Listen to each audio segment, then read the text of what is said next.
Hi, everybody. Welcome to Soul Quest. This is episode 62. I am Sharon Hudson. Cisco is not here today, but he'll be back in the next episode. I'm delighted to have the wonderful Jen Cunnings here for episode 62. And Jen, I would love for you to start off telling the story of how we even are connected right now. Like, what's the story that actually brought us together? Yeah, I love that story. I love it too. Um, so I was just over the past couple of months, like in December, November, when we're kind of in that winter hibernation mode, I was like, okay, like I need to start thinking about, next year and new creations. And I really don't like working alone. And I've been solo for 10 years. And so I was like, I really would like a container, a community, a mastermind. And I just been kind of hemming and hawing with that and didn't really do anything with it, right? Just the awareness that's what I wanted. And so one morning I woke up and I was in that state before you're fully awake and not asleep. And I just heard really clearly, like, go to Facebook and search these words. And I think it was something like spiritual entrepreneurial mastermind or something like that. And and I was like, Facebook, okay. So I'm just kind of listening to my guidance. And when I did that, your video popped up. I can't recall who you were with, but you guys were just talking about this upcoming mastermind, which happened to start like within 2 weeks. So I went to your website and I read all the, I was like, alignment, check, check, check, check, like all the boxes. So I think I like reached out to you and I'm like, is it too late to join? And then it Yeah. wasn't. And I'm so grateful. It's such a beautiful container that you and Tiana have created.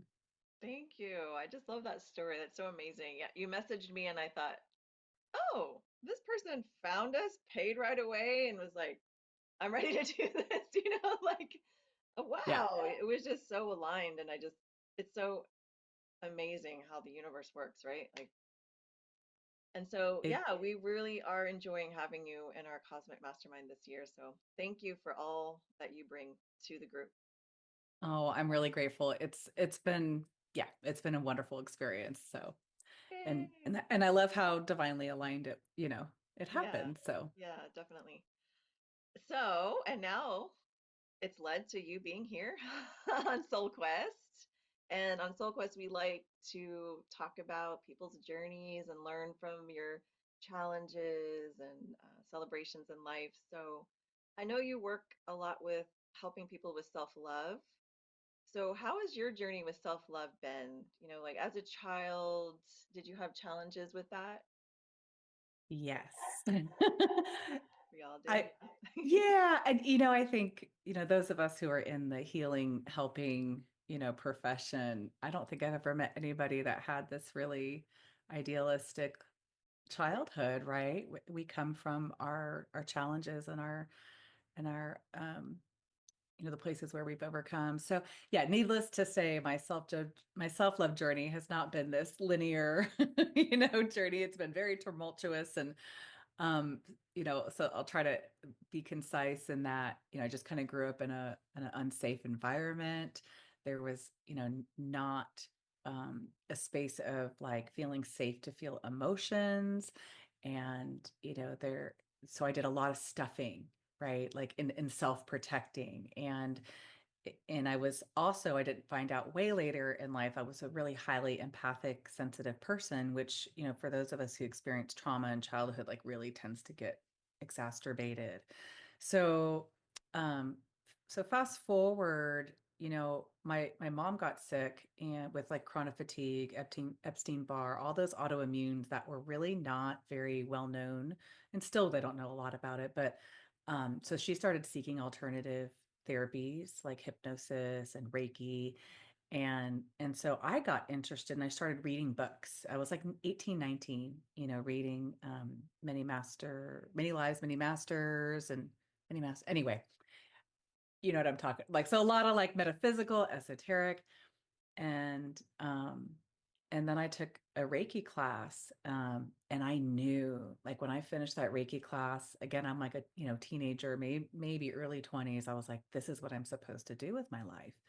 But back to your original question, like I had started, you know realizing at that kind of teenager, probably like 18, 19, like I got a lot of baggage here. I started having like panic attacks and um, anxiety, depression. And so I started numbing. We were smoking pot, you're drinking, smoking. Um, and so I was just doing everything I knew to do within the capacity that I had at that time to like self-soothe and nurture myself, which now I realize is what I was doing. I thought I was just partying, which I was, but I realized later that that's really what was happening is that I was just avoiding the uncomfortable, experiences that we carry from trauma and trapped emotions and all that.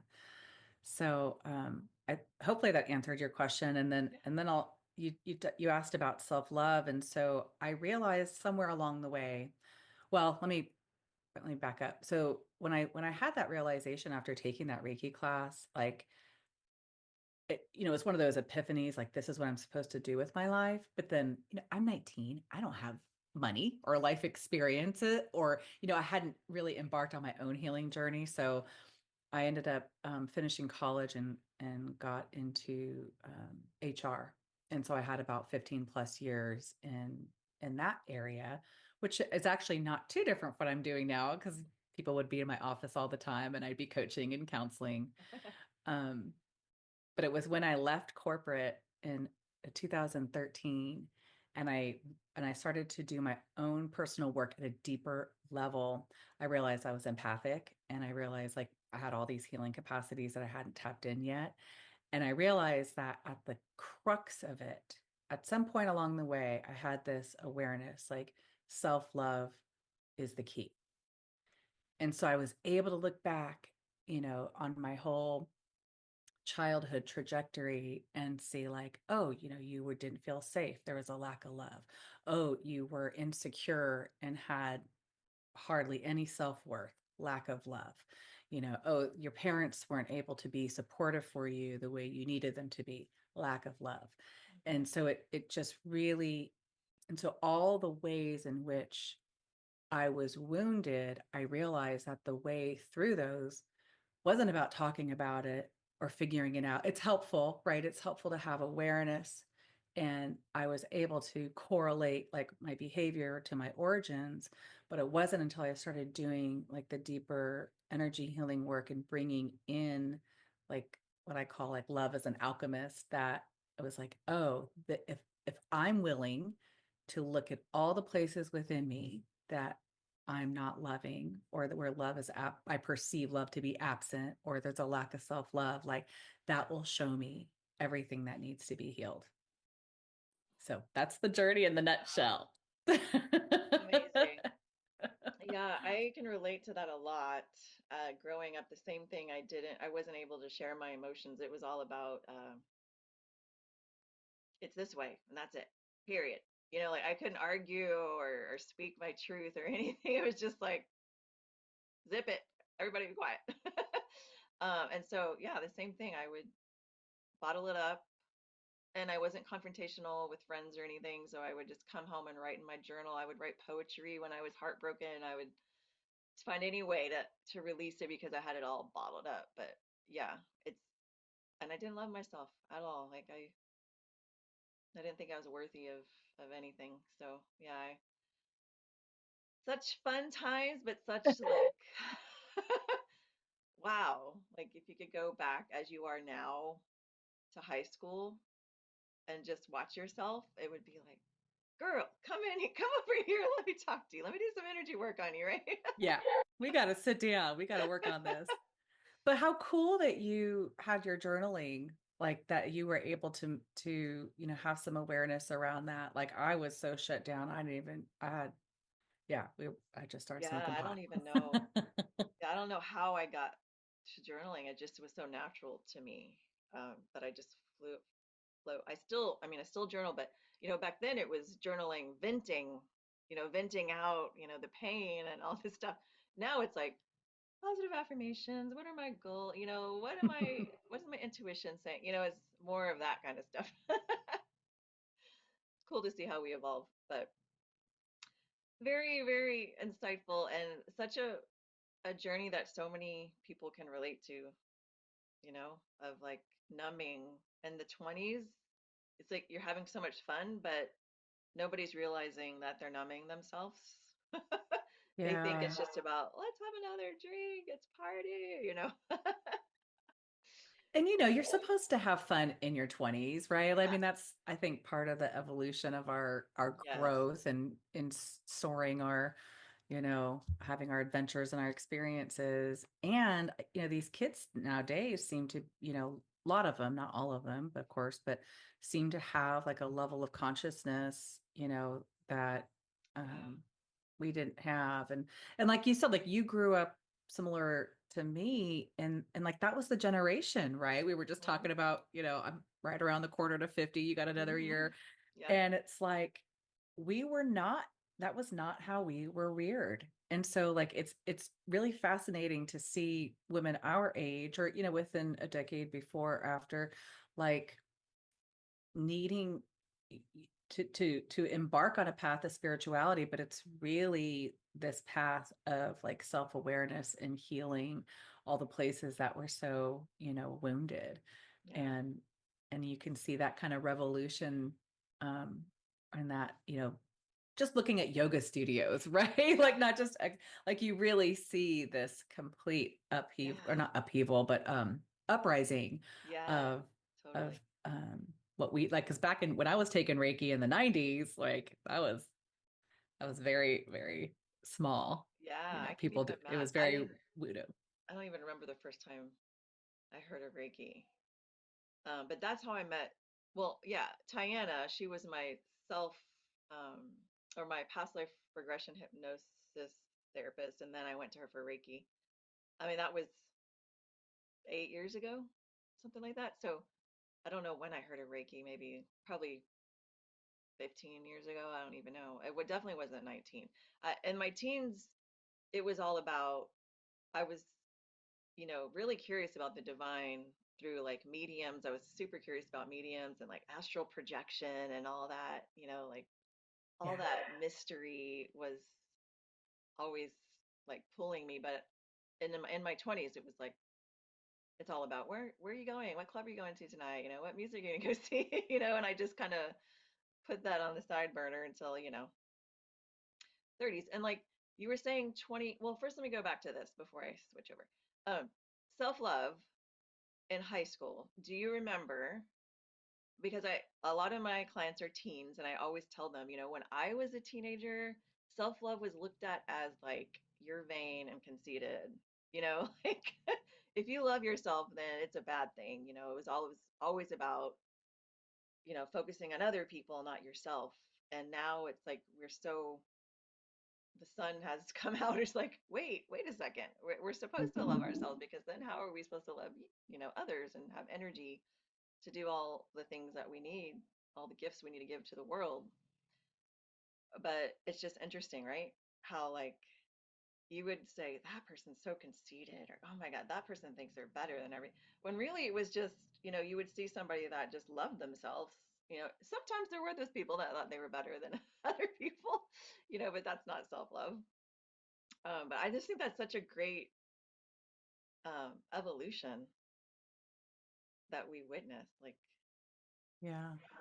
now it's I a good thing. and it's interesting, reflecting back to the high school time where it's like you can really see the programming, of the collective, and that, yeah, you don't do that because that's selfish or arrogant or narcissistic, right? And like I was taught really young, especially from my father, like you defer to other people. You never inconvenience anybody else. Like your happiness or your everything is secondary. And so there was, just a very long journey of overcoming like people pleasing and being the helper and the giver, as so many women are and are conditioned to, right? And it's reinforced at such young ages, like, okay, you take care of others. And so, yeah, as we get older, we're like, what was I thinking? It's like I have a lot of rewiring to do where being putting self first is not selfish. It really isn't. And and it's so interesting, this journey. I think it was probably maybe 6 years ago that I was like, okay, 100% I'm committing to self-love. And man, when you do that, like if you kind of claim to the universe, like I want to see all the places within me that aren't self-love, man, it will reveal itself to you, and hang on for a ride. And and it's still evolving. Like I was in a meditation before we got on today, and I was just having all these awarenesses that it's not any new information, but I feel like it's more deeply becoming embodied. Whereas from the concept or the perspective of like our natural existence is love, like we are inherent as, soul source beings Mhm. as love. And I say this quote all the time, but I feel like my mantra of my life is the Rumi quote: "It's not our job to seek for love, but to seek and find all the barriers we've built against it." I love that. And so I know it's really like the foundation of my work and myself. And so like even in meditation today, I was realizing that every little act, every thought, like I use the word alignment or not, like we're either in alignment with our soul truth or we're out of alignment. And there's really not a gray area if we're connected and we know, right? We're either, and so in the meditation, I was having this awareness of like, well, that alignment word really actually means love. Like we're either in love with ourselves or we're pretending not to be, or choosing something else. And it was just, I don't know, I'm just Yeah. it all just happened about an hour ago, so I'm still kind of No, embodying it. yeah, that's so true. That makes so much sense. Yeah, And it's because like in action, right? Like yeah. everything is love or lack of love in action, Hmm. Whoa, So anyway, that's it's deep. it's all it was all it must have been preparing for our time today, because I was like, oh, this isn't Yeah. really new, but I'm getting this at a deeper level six Yeah. years later, 50 It's years so later. true. It's so true, but you're right. I mean, it all comes down to that. Um, and some people, I when I first really started getting deep into my spiritual journey, um, was probably when my daughter was born, and that was 2012. Do you know anything about 2012?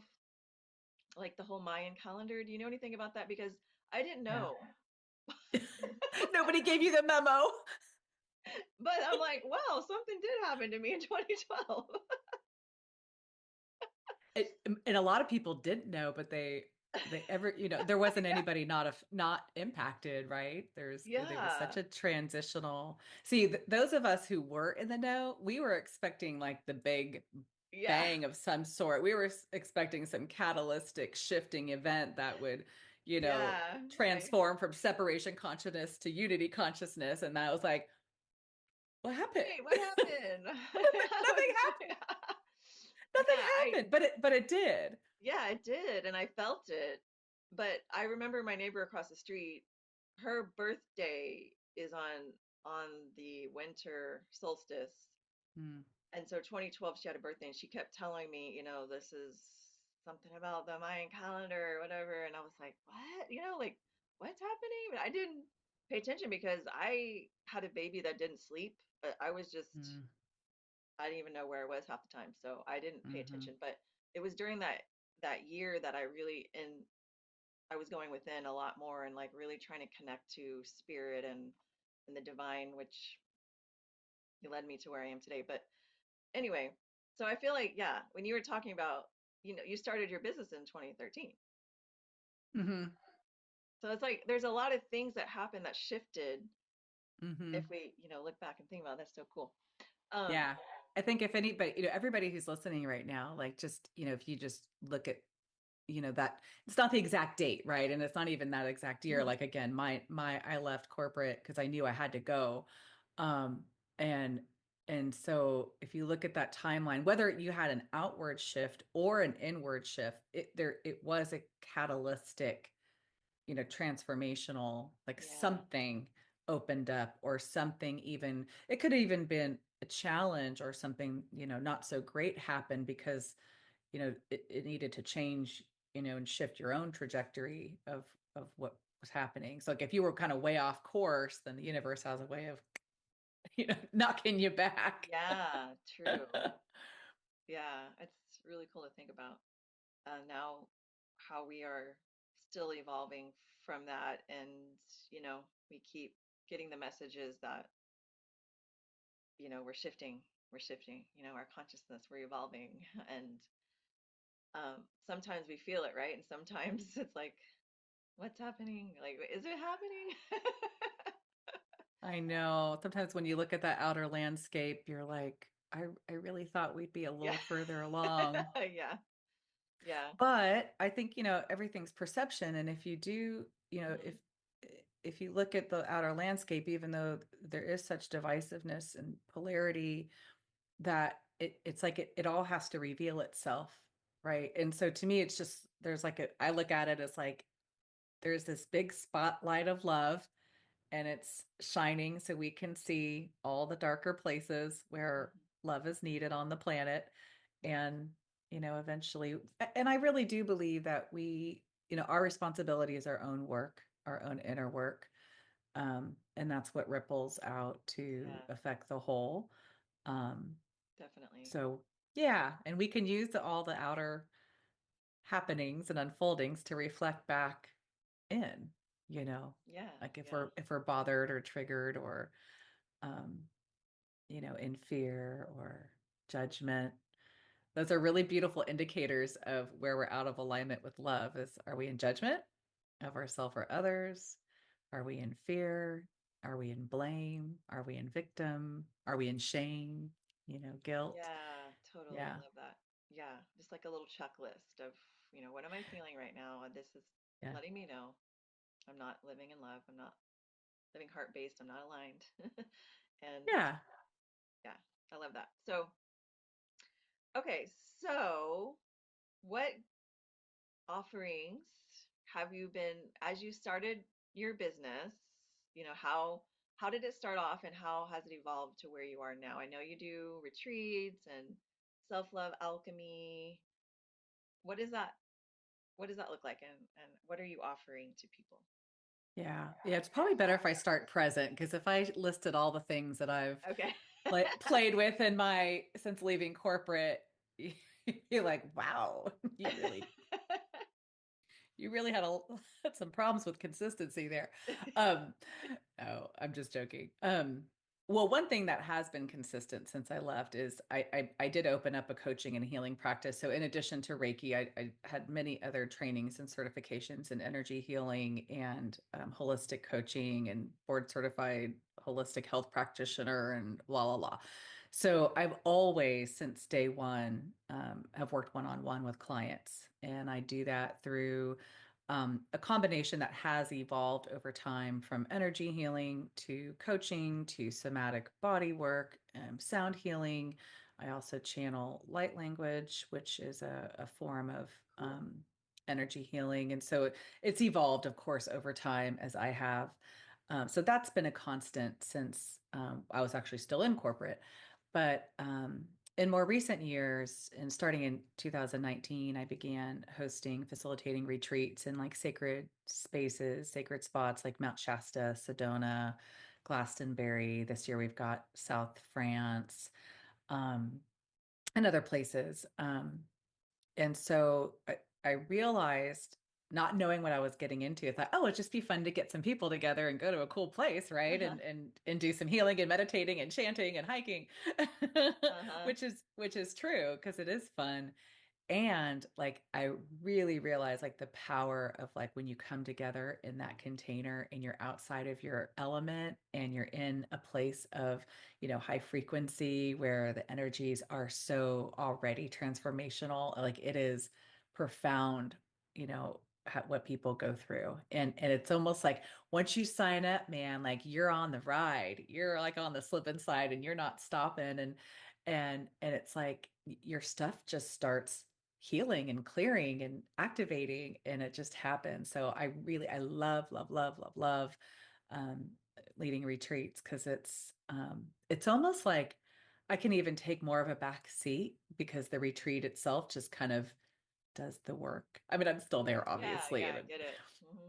but it's so anyway, so and then I am gonna I'm revamping, relaunching my self-love alchemy course. Still a work in progress because so much has changed in my own journey with that. So I'm working on that to launch it live. And so it's actually it's a 7 week course online, but then I do it live. So if people sometimes don't like doing the self-paced course, and so I I I do a live interactive experience along with it.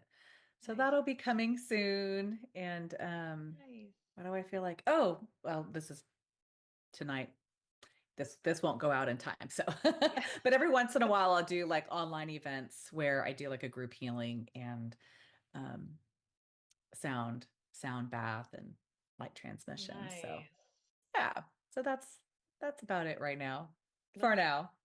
for now. That's a lot though. I mean, I'm a I Capricorn, so I've got to bring it all. yeah, I like variety as and I'm a manifesting generator, yeah. so it just like I said, if I Yes. listed all the things I've done in the past, you I like went to Facebook the other day on my business page and it's like you've hosted like 300 events.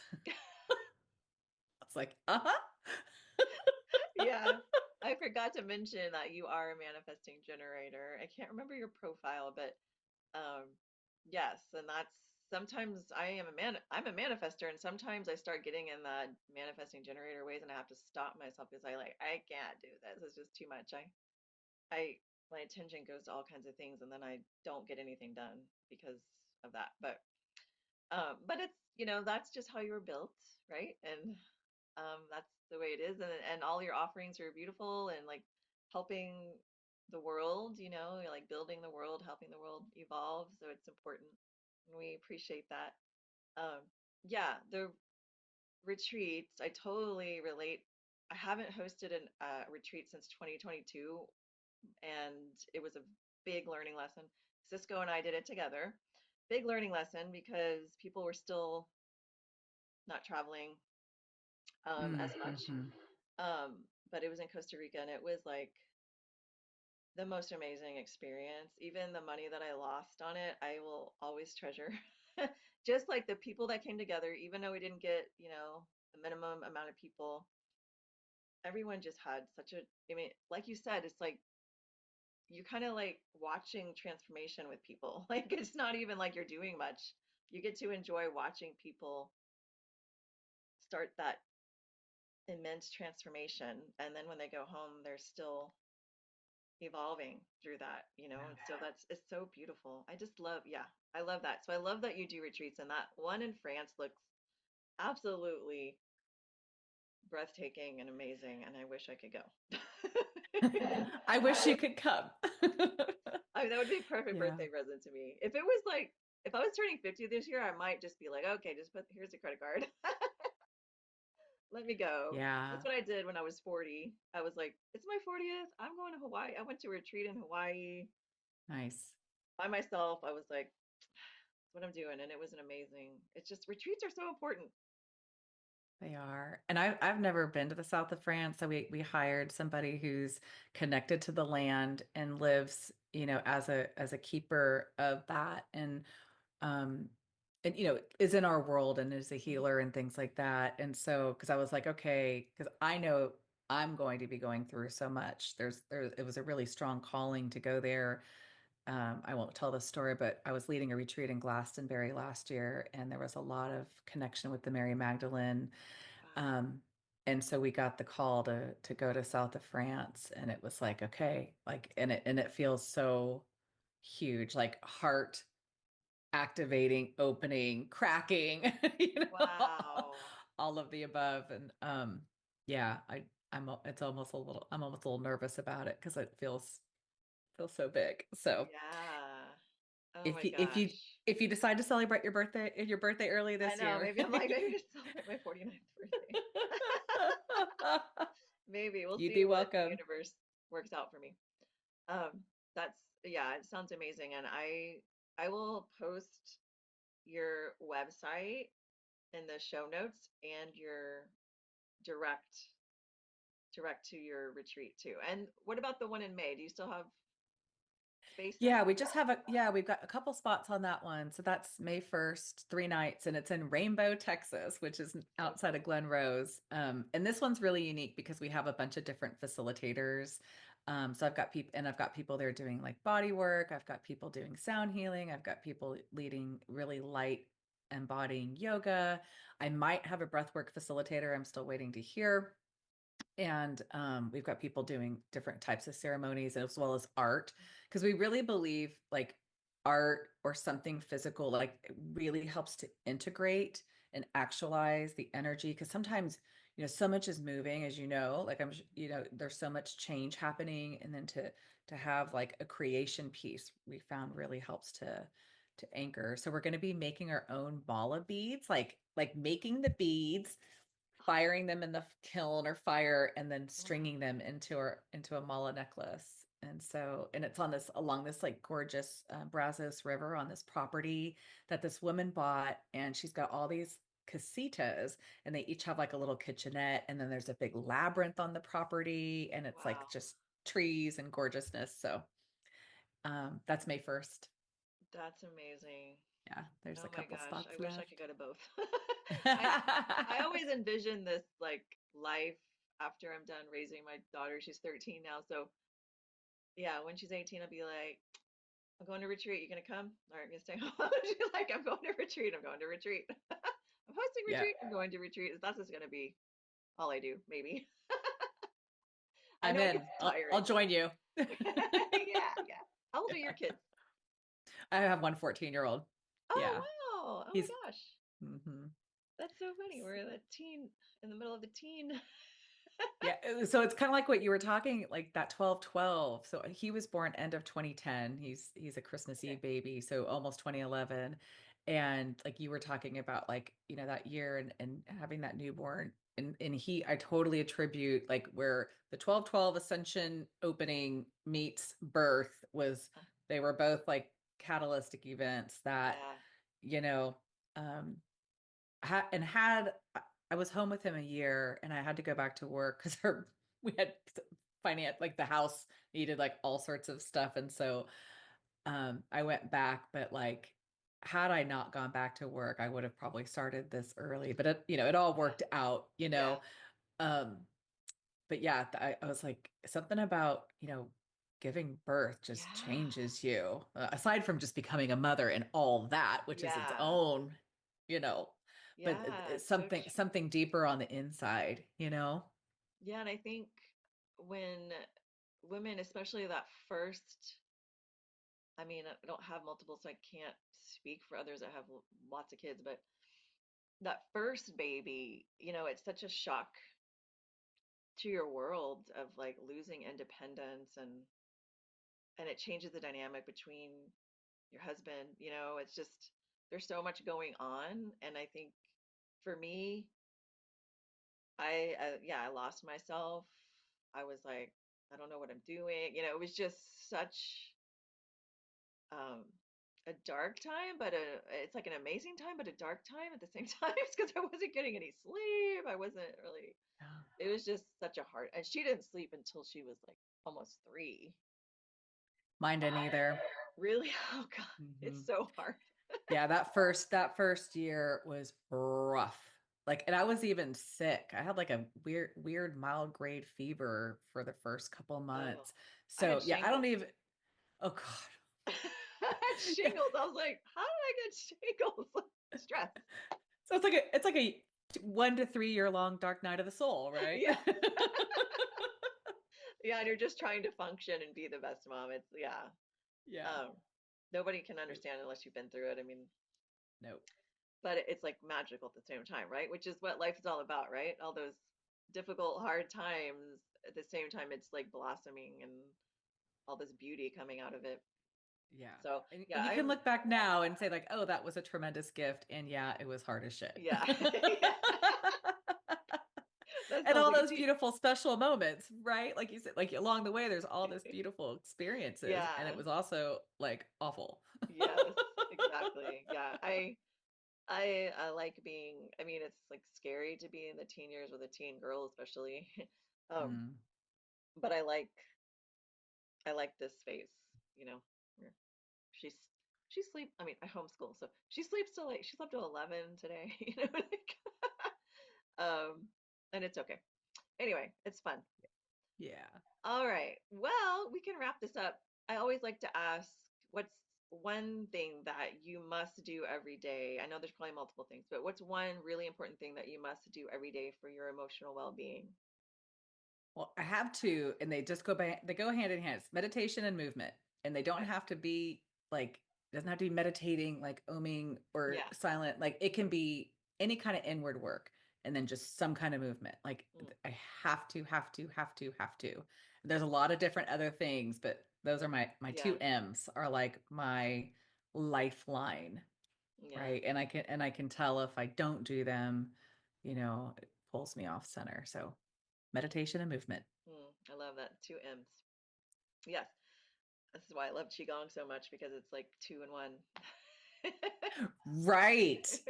Yeah, like yoga for me, I'll count as a twofer because I'll be doing like inner work with my body as I'm, Hmm. running through the. So yeah, that's my. If I go to yoga Yeah, practice, yoga too, for sure.